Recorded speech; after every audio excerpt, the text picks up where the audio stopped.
একদিন টঙের দোকানে চা খাচ্ছিলাম, হঠাৎ ছোট ভাইকে ডাক দিয়ে বলে, ভাইয়া কেমন আছেন? তখন আমি বললাম, এই তো ভাইয়া ভালো, তুমি কেমন আছো? বললো, এই তো যাচ্ছে। তো হঠাৎ করে উঠে বলতেছে, ভাইয়া একটা কথা বলবো, যদি তোমার সময় থাকে। তখন আমি বললাম, বলো, কি বলবে? বলে, ভাইয়া দেখো, আমার লাইফে ঘটে যাওয়া এই ঘটনা আমি কারোর সাথে শেয়ার করিনি, কিন্তু তোমার সাথে শেয়ার করে একটু হালকা হতে চাচ্ছি। আসলে আমার খুব কাছের ছোট ভাই ছিল, আর যার জন্য হয়তো বা শেয়ার করতে চাচ্ছে। তখন আমি বললাম, আরে বলো, কোনো সমস্যা নেই। বলে, ভাইয়া জানো, আমি একটা লং ডিস্টেন্সের রিলেশনশিপে ইনভলভ ছিলাম, আজ থেকে প্রায় 1.5 বছর আগ থেকে। আমাদের এরিয়ার দূরত্বটা যত বেশি ছিল, তার থেকে ভালোবাসার মায়াটা খুব কাছে ছিল। খুব ভালোবাসতাম আমি ওকে, অনেক বেশি ভালোবাসছি। আমাদের তেমন একটা দেখা হতো না, কারণ আমার বাসা ছিল ভোলা বরিশাল, আর তার ছিল গোপালগঞ্জ। আমাদের দেখা হয়েছে মাত্র 3 বার, আর এটা তাও ভোলা কিংবা গোপালগঞ্জে না, দেখা হয়েছিল ঢাকায়। ঢাকা হওয়ার কারণটা ছিল, ও যখনই ঢাকায় ওর আত্মীয় বাড়িতে বেড়াতে আসতো, ঠিক তখনই আমাকে কল করে আসতে বলতো। আর এইভাবেই 3 বার দেখা করার সুযোগ হয়েছে। আর আমাদের এমন একটা সময় চলে এসছে যে আমরা একে অপরকে খুব বেশি ভালোবাসতে থাকি। আর হঠাৎ করে বলে উঠলো যে, ভাইয়া আজ হয়তো আমি ওকে বেশি ভালোবাসাতে আমি আজকে অনেক বেশি কষ্ট পাচ্ছি।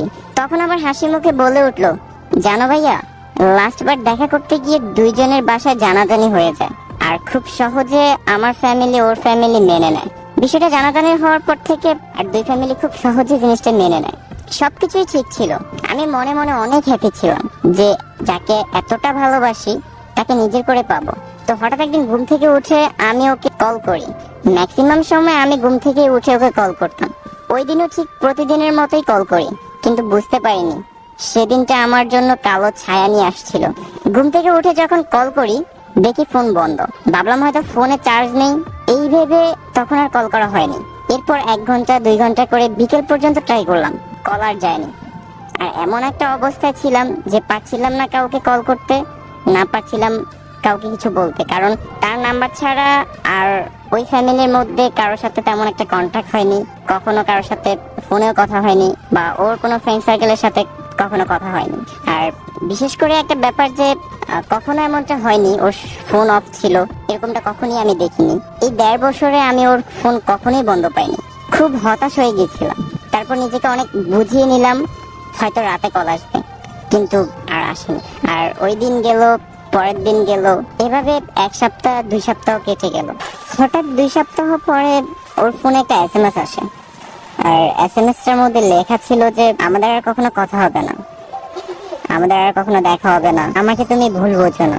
এটা যখন ও পড়তেছিল, বলতেছে, ভাইয়া আমি বিশ্বাস করবে কিনা জানি না, আমার এত রাগ হচ্ছিল, আমি SMS-টা পড়ে আমার মন চাচ্ছিল যে আমার হাতে যে ফোন আছে এই ফোনটা আমি আছাড় মারি, কারণ আমি কিছুই জানি না, ও আমাকে কিছুই বলে নাই। আর যেখানে আমার কোনো দোষ আছে নাকি আমি কোনো কিছু করছি, আমার কোনো ভুল ছিল কিনা, আমি কেমন করছি যার জন্য ওর ডিরেক্ট আমার সাথে কন্ট্যাক্ট অফ করে দেবে, আমাকে কোনো কিছু না বলেই কন্ট্যাক্ট অফ করে দিচ্ছে। দেন আমি অনেক চেষ্টা করছি ওর সাথে কন্ট্যাক্ট করার, বাট কোনোভাবে কিছু করতে পারিনি। এরপর 1 মাস কেটে গেল, কোনো কথা হয়নি। 2 মাস কেটে গেল, তাও কোনো কথা হয়নি।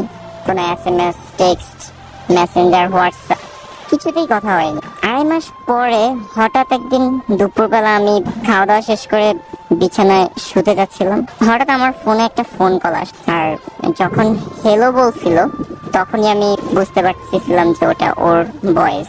তখন আমার মনে যা ছিল, আমি ওকে কোনো কথা বলতে দিই নাই, আমার মনে যা ছিল আমি ওকে তাই বলছি। প্রায় 2-3 মিনিট আমি অনেক ঝাড়ছি, আমি কোনো কথাই বলতে দিই নাই ওকে। ও জাস্ট চুপ করেছিল। এরপর লাস্টে আমি ওকে বললাম যে, চুপ করে আছো কেন, এখন কিছু বলো, আমার সাথে এমন করলে কেন, আমার কি ফল্ট ছিল, আমি কি এমন দোষ করছি, আমি কি ভুল করছি, আমার সাথে কেন এমন করলে? পরে ও বলতেছে, দেখো আমার 2 মাস আগে বিয়ে হয়ে গেছে। আমার ছোট ভাই বলতেছে, ভাইয়া বিশ্বাস করো, আমি যখন এই কথাটা শুনছি আমি মনে হয় আমার জায়গায় নাই, আমার শরীরের লোম সবগুলো দাঁড়ায় গেছে, আমি আমার জায়গায় নাই, আমি ছিলাম না আমি আমার জায়গায়, আমার পুরো শরীর ঠান্ডা হয়ে গেছে, আমি পুরো স্থির হয়ে গেছি। দেন বলতেছে, আমার ফ্যামিলি যখন আমাদের সম্পর্কটা জানাজানি হয়ে যায় তখন আমাকে অনেক চাপের মধ্যে রাখে। আমার বাবা মা আমাকে অনেক বাধ্য করে আমাকে বিয়ে জোর করে দিয়ে দিছে। আমি না পারতেছিলাম তোমার সাথে কন্ট্যাক্ট করার, না পারতেছিলাম তোমাকে কোনো টেক্সট করার। 2টা মিনিট তোমার সাথে কথা বলার কোনো চান্সই আমার হয় না এই 2-2.5 মাসের মধ্যে। আমার আসলে আর কিছু করার ছিল না। পরিবারের সবকিছু মেনে নিয়ে মাথা পেতে নিছি, নিজের ভালোবাসাকে বিসর্জন দিয়ে দিছি। এইসব বলার পরে ওর লাস্ট একটা কথা ছিল যে পারলে আমাকে ক্ষমা করে দিও। লাস্ট আমি ওকে একটা কথা বলি যে আমি কোনো না কোনো ভাবে ভালো থাকবো, কিন্তু তুমি থাকবে তো। এই কথা শোনার পরে ও আসলে কান্না করে দিছে। আমি আর আসলে নিতে পারিনি, আমি তখনই ফোনটা কেটে দিই। শেষে আমাকে একটা কথা বলে যে ভাইয়া দেখো, আমি এই ব্যাপারগুলো নিয়ে অনেক আপসেট ছিলাম এতদিন ধরে, খুব ডিপ্রেশনও ছিলাম, কিন্তু নিজেকে অনেক কষ্টে কাটায় নিয়েছিলাম এসব কিছু থেকে। এই স্টোরিটা শেয়ার করার একটাই কারণ, সেটা হচ্ছে হয়তো কারো না কারো গল্পের সাথে এই জিনিসটা মিলে যেতে পারে। আর একটা জিনিস কি, যার হারায় সেই মানুষটাই বোঝে যে কি হারাইছে। এই কারণে বলতেছি, আপনারা হয়তোবা যারা রিলেশনশিপ ইনভলভ আছেন, যারা সম্পর্কে করতেছেন, একজন আরেকজনকে অনেক বেশি ভালোবাসেন, তারা চেষ্টা করবেন নিজের আপন মানুষকে, নিজের ভালোবাসা মানুষটাকে আঁকড়ে ধরে রাখার, যেন কখনো দূরে চলে না যায়, হারিয়ে না যায়, যত কিছুর বিনিময়ে হোক না কেন। যদি কারো স্টোরির সাথে মিলে যায় অবশ্যই কমেন্ট করে জানাবেন, আপনাদের গল্পগুলো শেয়ার করতে পারেন।